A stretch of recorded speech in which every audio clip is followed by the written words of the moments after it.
말씀 봅니다. 사도행전 2장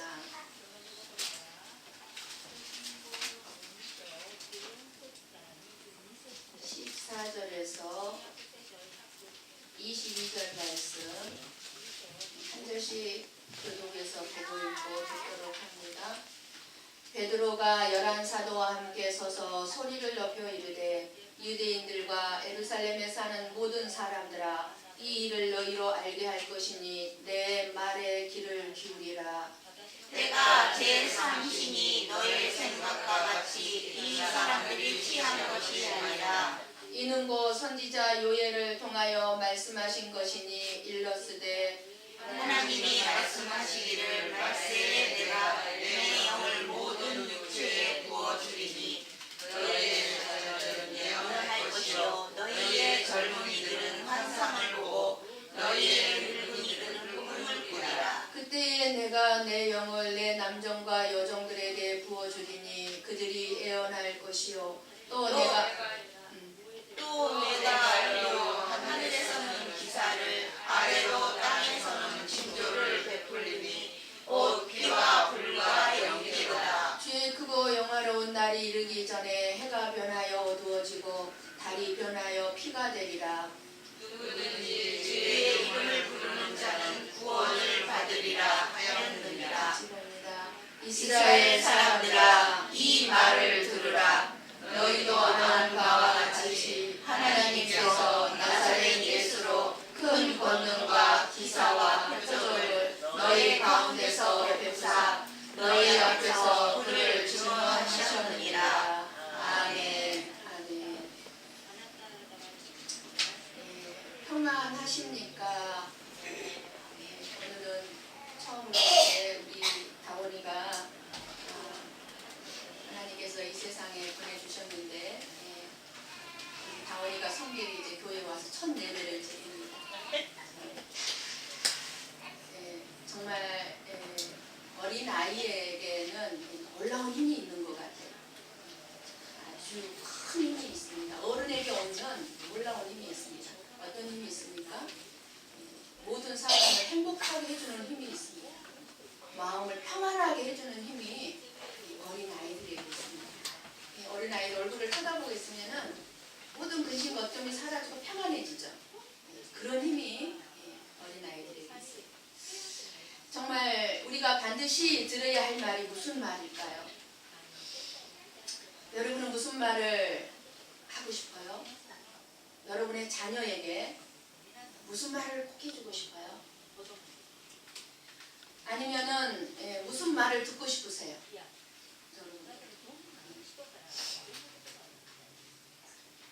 하나님은 우리에게 어떤 말을 해주고 싶어 할까요? 어쩌면 하나님의 마음이 저와 여러분의 마음일 수도 있고요. 저와 여러분의 마음이 하나님의 마음일 텐데 우리가 자녀들에게 해주고 싶은 말이 있다면 하나님 아버지도 그 말을 저와 여러분에게 해주고 싶어 하실 것입니다. 여러분들이 어떤 말을 귀를 기울여야 하는지 확실히 알아야 합니다. 하나님은 어떤 말을 해주고 싶어 하는지를 알아야 하는 것이 중요합니다. 저와 여러분에게 어떤 말을 해주고 싶어 하는지. 그래서 하나님의 말씀을 잘 들어야 합니다. 왜 하나님의 말씀을 신중하게 귀를 기울여 들어야 합니까? 우리는요, 많은 사람들이 그냥 일상적으로 쉽게 주고받는 모든 말들, 혹은 내 흉을 보고 들리는 말, 나를 비판하는 말, 이런 말들을 주위에서 들을 필요는 없습니다. 이런 말들. 그런데 이런 말들을 너무 귀를 기울여 들어요. 들을 필요 없는 말은 귀를 기울여 듣고. 정말 하나님이 말씀하실 때, 하나님의 말씀은 정말 항상 주의 깊게 귀를 기울여 들어야 되는 줄 믿습니다. 베드로를 통해 말씀하시는데 베드로가 그럽니다. 내 말을 들으라 하고 이 말을 들어야 한다는 것입니다. 이 말을 들어야 한다. 어떻게 하면 그럼 하나님의 말씀을 잘 들을 수 있겠습니까? '믿음으로 들어야 합니다. 말씀은 귀로 듣는 것이 아니라 믿음으로 듣는 것입니다. 그래서 믿음이 없으면 귀로는 말씀이 소리로 들릴지 모르지만 무슨 말인지 전혀 들리지를 않습니다. 여러분에게 믿음이 없으면 듣고 있는 말씀이 깨달아지지가 않습니다. 그래서 오늘 이 시간에 하나님이 내게 말씀하시고자 하시는 것이 무엇인가 늘 이렇게 믿음을 가지고 들어야 합니다. 그리고 집중해서 들어야 합니다. 하나님께 내 마음을 고정시키고 한 말씀도 놓치지 않아야 한다는 사모함이 있어야 합니다. 마음으로 들으면서 설교자의 눈을 보시면서 여러분들이 동감하면서 들어야 돼요. 밑에 쳐다보면서 핸드폰 만지지 마시기 바랍니다. 보세요. 네, 은혜가 되는 부분에서는 여러분들이 아멘하고 들어야 합니다. 아멘 할 때, 내가 아멘 할 때 그 말씀이 내 말씀이 됩니다. 내 마음 깊은 곳에 새겨지는 거예요. 마음속으로라도 아멘 아멘 해야 돼요. 그리고 마음을 낮추고 겸손한 마음으로 말씀을 들어야 합니다. 말씀을 전하는 목사가 귀하게 여기고 존중해야 합니다. 말씀을 전하는 목사가 여러분보다 나이가 적고 여러분보다 부족하고 허물이 많다 할지라도 하나님이 세워주셨다는 것을 믿고 말씀을 들을 때 은혜가 되는 것입니다. 제가 부족함이 많으면 많을수록 여러분에게는 더 큰 은혜가 되어야 돼요. 하나님은 저렇게 부족한 목사를 통해서 하나님의 말씀을 주시는 이 마지막으로 긍정적인 마음으로 하나님의 말씀을 들어야 합니다. 금 있잖아요. 금 속에는 돌이 없다고 합니다. 돌 속에 금이 있다고 합니다. 그러니까 설교에는 금도 있고 돌도 있습니다. 그래서 설교를 듣는 여러분들이 금을 버리고 돌을 캐는 사람이 있어요. 금으로 들어야 되는데 돌로 들어요. 무슨 말이냐? 부정적인 마음을 가지고 듣는다는 거예요. 그러니까 말씀을 들을 때 부정적인 마음을 가지고 들은 경우는 어떤 경우겠습니까? 나에게, 목회자에게, 목사에게 시험 들었을 때가 많이 그럴 때가 있어요. 여러분들끼리 시험 들었을 때는 그렇게 듣지를 않을 수 있는데 나에게 전하자라지 그러면서 부정적으로 듣는 거예요. 부정적으로. 거기서 설교가 전에 전 막 떨어지는데 돌을 캐는 거예요. 돌을. 설교 속에서 돌을. 그러나 여러분들은 금을 캐내겠다는 마음으로 들으면 은혜가 되고 축복이 여러분들에게 임하는 줄 믿습니다. 하나님의 말씀은 반드시 이루어지기 때문에 우리는 그 하나님의 말씀을 잘 들어야 합니다. 그러면 하나님께서 이렇게 내 말을 잘 들으라고 지금 사도 베드로가 굉장히 강하게 말을 하고 있는 거예요. 내 말을 들어라. 이스라엘 사람들아 이 말을 들어라. 이렇게 말씀하시는 이유가 무엇입니까? 말씀하시는 분이 하나님입니다.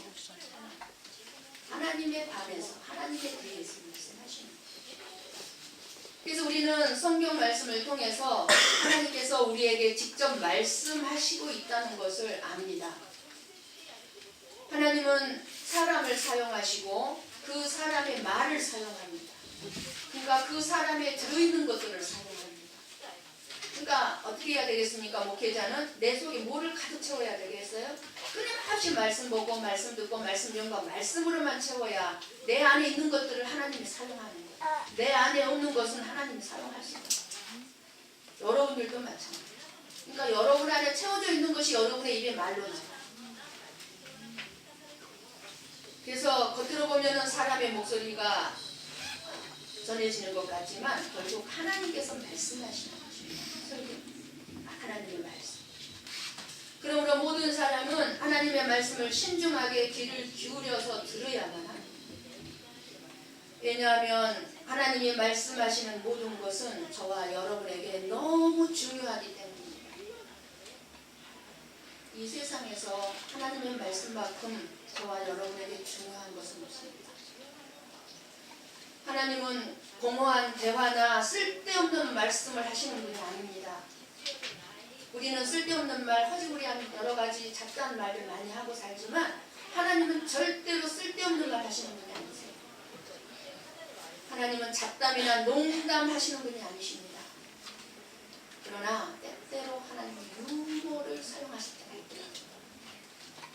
은밀히 교통하고 교제하고 하나님의 음성을 들을 때 저에게도 몇 번씩 유머를 사용하실 때가 있어요. 나도 모르게 폭소가 나오게 하고 그럼 같이 웃고.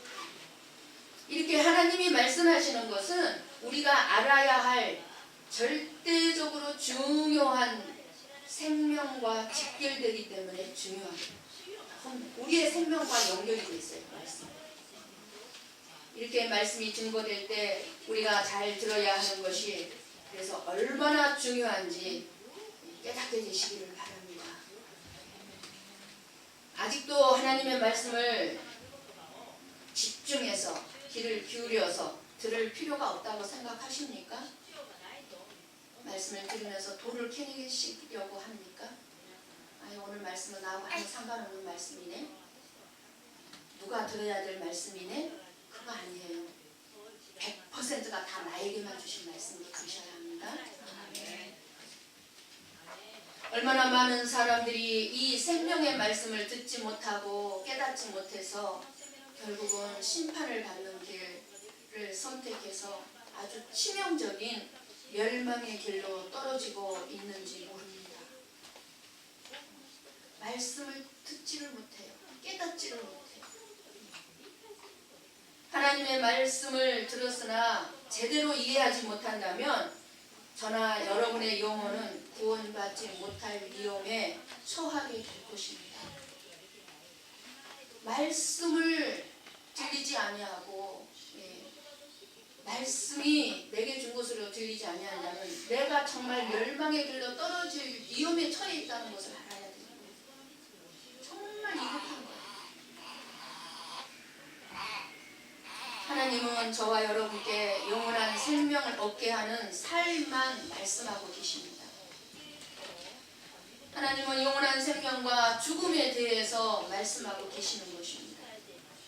듣고 순종하지 않으면 영원한 죽음이 기다리고 있습니다. 이 말씀을 하실 때 여러분의 마음에 항상 하나님의 말씀이 때때로는 엄중한 경고로 들려져야 합니다. 나를 경고하고 계시는 건 하나님이세요. 여러분 한번 누가복음 8장 18절 말씀을 잠깐 바로 앞에 있죠. 사도행전 앞에 있습니다. 누가복음. 제가 오늘 이 말씀을 찾지를 못한대요. 누가복음 8장 18절.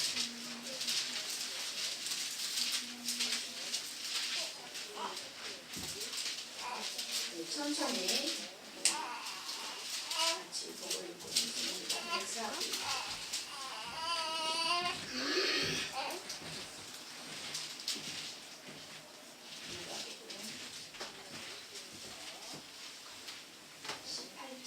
같이 봅니다. 그러므로 너희가 어떻게 들을까 스스로 삼가라.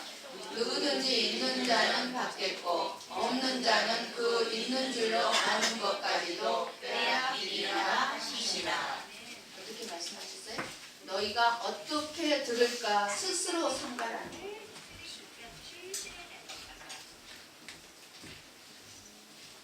모든 것이 지금 하나님의 말씀을 내가 어떻게 듣고 있는가에 달려있다는 겁니다. 그렇지? 내가 하나님의 말씀을 어떤 마음 자세로 듣고 있는가. 나한테 달려있다는 거예요. 어느 엄마가 초등학교 3학년 다니는 아들 때문에 너무 속상하고 힘이 들었습니다. 그래서 한마디 하면 10마디 기뻐하면서 엄마한테 덤벼듭니다. 반항을 합니다. 그래서 그 집 사정을 너무나 잘 아는 목사님이 그 아들을 불러서 묻습니다. 너 요즘 돈도 엄마한테 덤비냐? 라고 물었더니 아무 말을 안 합니다. 너 교회 다니지? 예. 성경이 하나님 말씀인 것을 믿지? 아이가 고개를 끄덕입니다. 성경에 부모님한테 대들고 그러면 어떻게 되는지 알아? 모른다는 뜻으로 고개를 이렇게 흔듭니다. 하나님은 그런 아들을 죽이라고 하셨다. 엄마한테 대드는 아들은 하나님이 죽이라고 하셨다라고 그 아이에게 얘기를 해줍니다. 그리고 잠시 후에 아이한테 묻습니다. 너 죽고 싶으냐? 아이가 그 아들이 아니라고 고개를 쳤습니다. 죽고 싶지 않다. 죽고 싶지 않으면 엄마 말씀 잘 들어야지. 예. 다음 날 아침 그 엄마에게서 전화가 왔습니다. 목사님, 우리 아들한테 무슨 말씀을 하셨길래 얘가 달라졌어요? 하면서 좋아합니다. 그래서 엄마 말씀 안 들으면 하나님이 죽이라고 하셨다고 했죠. 아이들은요 순수해서 죽는다고 하면 좋습니다. 그러나 어른들은 하나님 말씀을 안 들으면 죽는다고 해도 듣지 않습니다. 그래서 얼마나 많은 사람들이 하나님 말씀을 들어야 되고 예배를 드려야 된다고 해도 안 듣잖아요. 죽는다고 해도 안 듣잖아요. 안 믿는 거죠. 그러니까 안 죽는 줄 아는 거죠. 여러분들을 죽이는 말씀을 들어야 하고 그 죽이는 말씀은 저와 여러분을 영원히 살리는 말씀이 되었습니다. 무엇을 죽입니까? 내 생각을 죽이고 내 자아를 죽이고 내 고집을 죽이고 내 교만을 죽이고 하나님의 말씀, 내 어리석음을 죽이고. 여러분이 하나님 앞에 나와서 하나님으로부터 이 시간 어떤 말을 듣기를 원하시나요? 설교자가 버려야 하는 것 중에 하나가 설교를 잘해야겠다는 마음이고 집착이고 진념이라고 해요. 그래서 설교를 잘한다는 평가를 듣고 싶은 거죠.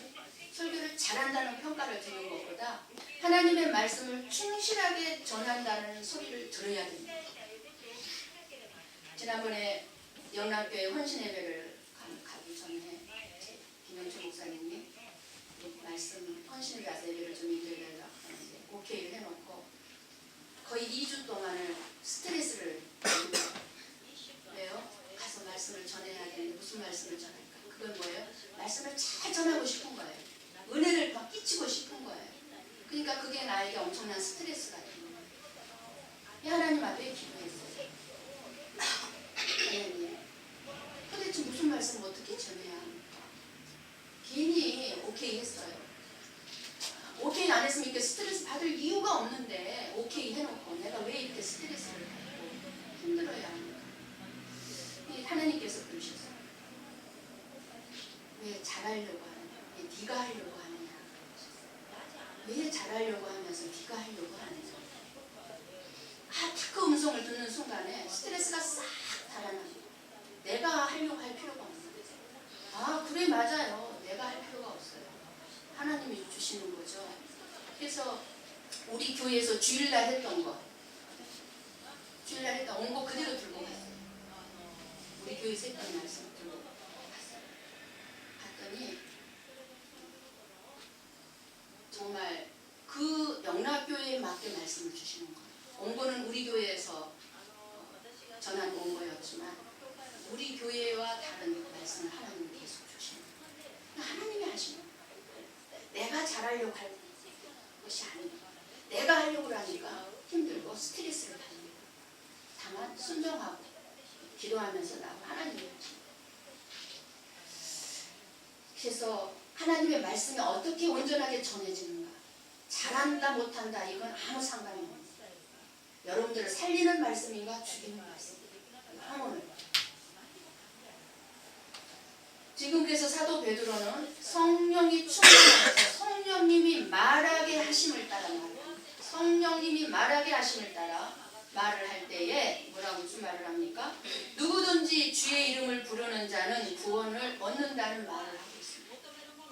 그러니까 성령님은 진리의 영으로서 진리이신 예수 그리스도를 드러내주고 진리만을 깨닫게 해줍니다. 예수님만을 알게 해줍니다. 예수님께로만 인도합니다. 이 말을 잘 들으라는 것입니다. 다른 말을 잘 들으려고 하지 마시고 이 말을 잘 들으라는 거예요. 성령님은 사람들을 빛으로 인도합니다. 왜냐하면 예수 그리스도가 분명히 드러나게 하는 것은 무엇이든지 빛으로 인도합니다. 말씀을 들으라 하실 때는 그 말씀을 듣고 얼마나 행했는지에 대해서도 하나님은 반드시 물을 것입니다. 이 말을 들으라 해놓고 하나님 그대로 끝이 아니에요. 말을 듣고 그 말을 너의 삶 속에 얼마만큼 행했는지. 오늘날 많은 교회가 교회에 다워지지 못하는 이유가 뭡니까? 왜 기독교가 개독교라는 욕을 먹습니까? 신앙생활을 오랫동안 수많은 성도들이 했음에도 불구하고 그들의 삶의 변화가 일어나지 않는 이유가 무엇입니까? 예수님이 누구이신지 모르고 있기 때문입니다. 만나지 않았기 때문에. 저와 여러분이 지금 그대로 변화되지 않아도 구원받을 것 같습니까? 지금 이대로 내가 살고 있어도 내가 구원받을 것 같습니까? 많은 사람들이 자기 자신의 짧은 지식으로 이해되고 경험한 예수님을 믿습니다. 아니, 더 정확하게 말씀한다면 성경에서 말씀하고 있는 예수님이 누구이신가 보다는 내가 원하는 예수님만을 골라서 믿고 있는 게 현실입니다. 그래서 사도행전을 보면 이제 계속 사도행전을 통해서 하나님께서는 우리에게 또 귀한 생명의 말씀을 주실 텐데 베드로의 설교를 듣고 은혜 받는 사람들이 나옵니다. 그들의 인생은 그야말로 완전히 달라졌습니다. 더 이상 옛날처럼 살지 않았어요. 옛날의 가치관으로 살지 않았어요. 베드로의 설교를 듣고 자기의 소유를 더 이상 자기 자신만을 위해서 쓰지 아니하고 주님의 뜻대로 사용했습니다. 고난과 핍박이 와도 좌절하기는커녕 오히려 기뻐했습니다. 하지만 오늘날 교회에서 사도행전에 나타난 성도들의 모습을 본다는 것은 너무너무 어려운 일이 되어가고 있는 것 같습니다. 고난 가운데서 기뻐하는 사람을 찾아보기가 힘듭니다.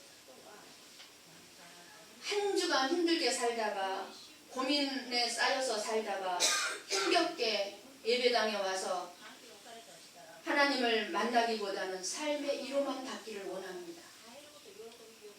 그래서 그런지 많은 설교자들이 죄에 대하여서 설교하기보다는 삶의 용기와 위로를 주는 설교를 하게 됩니다. 그런 설교에는 많은 성도들이 아멘 하게 크게 아멘 합니다. 물론 그런 설교 너무 필요합니다. 필요 없다는 게 아닙니다. 때때로 여러분들은 하나님으로부터 끝없는 그런 위로를 받아야 될 필요가 있습니다. 그러나 그 삶의 고통스러운 삶의 참된 위로와 용기라는 것은 오래 가지 않습니다. 듣는 순간뿐이에요. 듣는 순간 잠깐 위로가 되는 것 같아요. 근데 여러분 삶의 현장에 가봐요. 그 말씀이 진짜 능력이 되고 위로가 됐는가? 다시 돌아가 버리잖아요. 오직 예수 그리스도만을 진정으로 알 때만이 진정한 평안과 용기와 위로를 받을 수 있다는 사실을 우리는 알아야 합니다. 그러기에 변화된 인생을 정말 내가 살고 싶다면 가장 먼저 예수 그리스도가 누구이신지 제대로 알아야 하고 사모해야 하고 만나야만 합니다. 그렇게 할 때만이 근심하는 자 같으나 항상 기뻐하고 가난한 자 같으나 많은 사람을 부유하게 해주고 아무것도 없는 사람이지만 모든 것을 가진 자처럼 고난 중에도 기뻐하는 참된 그리스도인의 삶이 비로소 살아갈 수 있게 되는 것입니다. 그렇게 살기 위하여 저와 여러분은 예수 그리스도를 알 수 있는 이 말을 들어야만 합니다. 예수 그리스도 그분은 누구입니까? 예수님의 탄생을 기점으로 AC와 AD로 나누어져 있어요. AD, 지금 AD 2016년입니다. 역사상 아무리 위대한 인물이라 할지라도 역사의 기준을 인정받는 사람은 이 땅에 없습니다. 예수님이.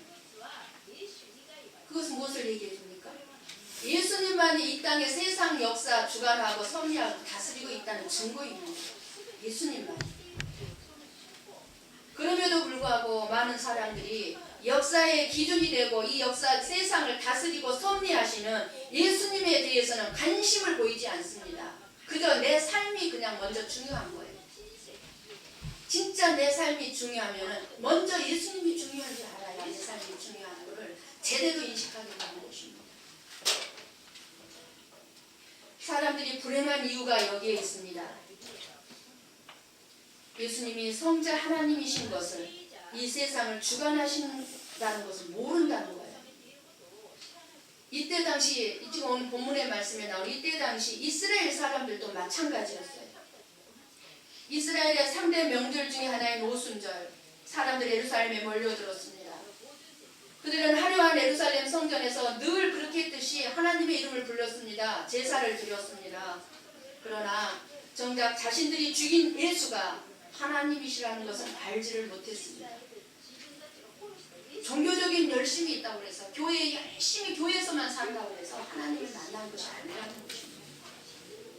목사라고 해서 하나님을 만난 것이 아니라는 것입니다.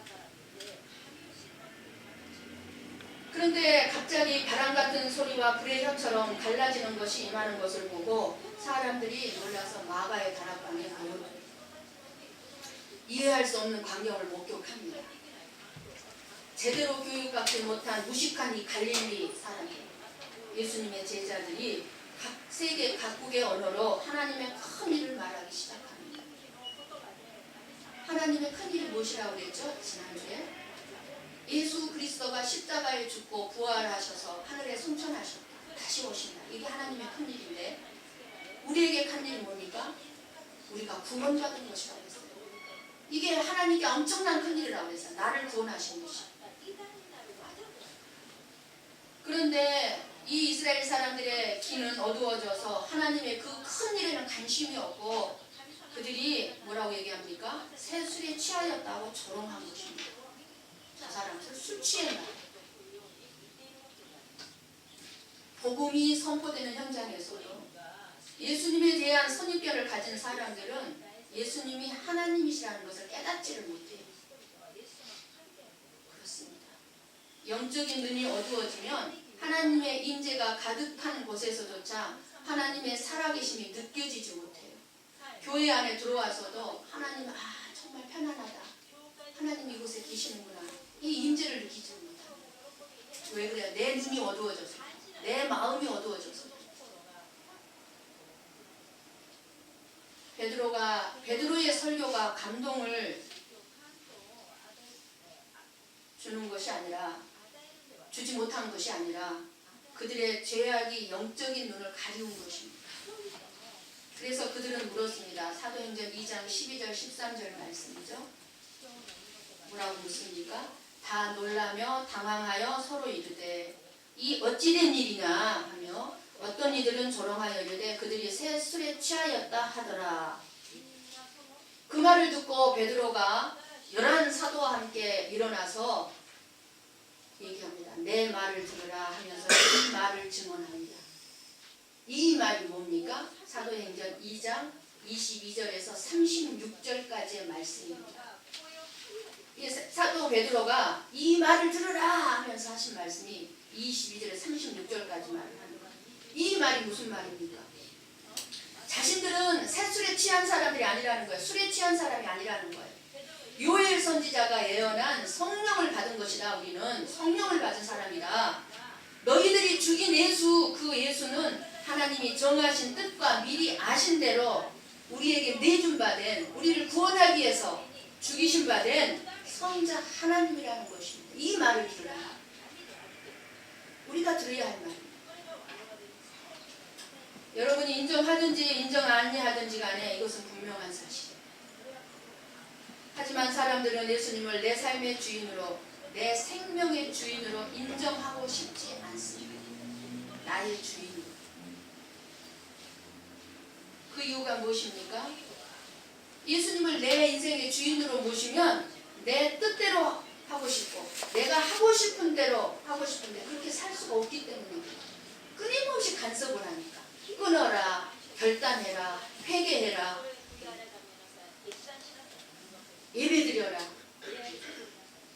끊임없이 간섭하니까. 그러나 저와 여러분이 제대로 된 인생, 제대로 된 삶을 살고 싶다면, 이제까지와 전혀 다른 인생을 살고 싶다면 우리가 확실히 알아야 합니다. 십자가에 못 박힌 예수님이 바로 나의 인생, 내 삶의 주인이라는 것을 알아야 합니다. 이것을 알지 않고서는 진정한 믿음의 행복한 삶은 거리가 먼입니다. 여러분, 행복한 삶 살고 싶지 않습니까? 근데 왜 행복하지 않아요? 예수님을 내 인생의 주인으로 모시지 않기 때문에. 사랑하는 성도 여러분, 왜 우리의 삶이 최고의 인생, 만족한 인생을 살지 못하는 것입니다.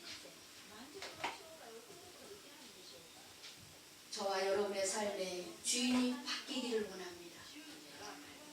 주일이면 어김없이 교회를 찾아 나와서 예배는 드리지만 아직 내 인생의 주인이 바뀌지 않은 사람들이 교회에 넘쳐나고 있습니다. 우리를 만드신 주인이신 주님께 우리의 인생을 내어 드려야 합니다. 그분이 책임져 주시더라고요. 그 주님을 믿고 내 인생을 맡기고 살아갈 때만이 비로소 내 삶은 변화된 인생이 되어질 것이고, 어떤 고난 속에서도 감사할 수 있는 자가 되고 기뻐할 수 있는 자가 되는 그 놀라운 비밀을 깨닫게 될 것입니다. 오직 예수